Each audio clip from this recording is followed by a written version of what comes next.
Then we get to the main event. It's a battle between two teams both wearing masks. The heel team, two rednecks who had wrestled earlier on the card as cowboys, wearing long wigs under their mask and doing everything that they think a gay man would do. I had heard a story months earlier about them doing this gimmick, and I had heard a story that this is the reason that wrestling in Jonesboro came to an end, because they had went to the ring and were so offensive and so vulgar that the man over the building said, "That's it, no more, never again."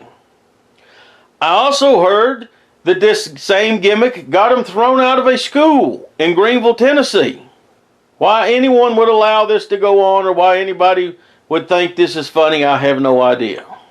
Their opponents that night, the Masked Rebels, better known to the boys as Humpy, because the guy had kind of a humpback, and Gummy, because he had no teeth.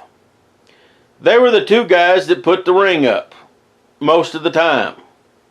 Until this night, and possibly this might have been their very first time in a ring.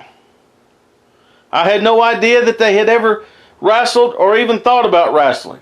When Cowboy Williams had the community ring and you ran an event, Cowboy would bring the ring in his truck and these two guys would put the ring up. Problem was, by the time they got to the building, they're so drunk they don't know up and down or sideways. When they brought the ring for Big Al to use on his events, usually Crunch would help put the ring up to make sure it was put up right and no problems. But even putting it up right was a problem, and we're going to talk about that coming up. One of the first nights that I helped Big Al, we were tearing the ring down in McFeeters Bend, Tennessee. And Humpy and Gummy get into a cuss fight right there in front of the principal, in front of the people that was over the building. And I don't to this day know what they were fighting about. But we're tearing the ring down, taking it out, and the ring broke down into 8-foot sections. You could slide it right into the bed of a pickup truck. Cowboy had a pickup truck that had a camper top on top of it. One of them got so mad at the other one as they're cuss fighting each other, he threw the ring bell into the back of the truck so hard.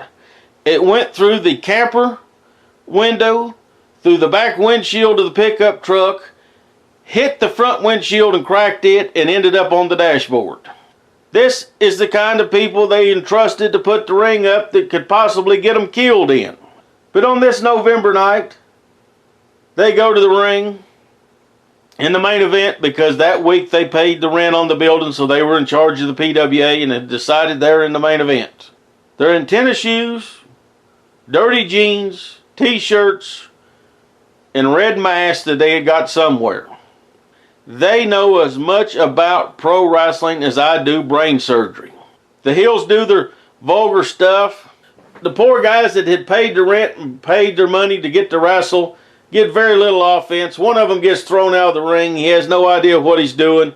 His feet hit the top rope, and like a missile, he drops straight into the floor and knocks himself completely out. When I left that night, I really thought, deep inside of me, there has to be another way.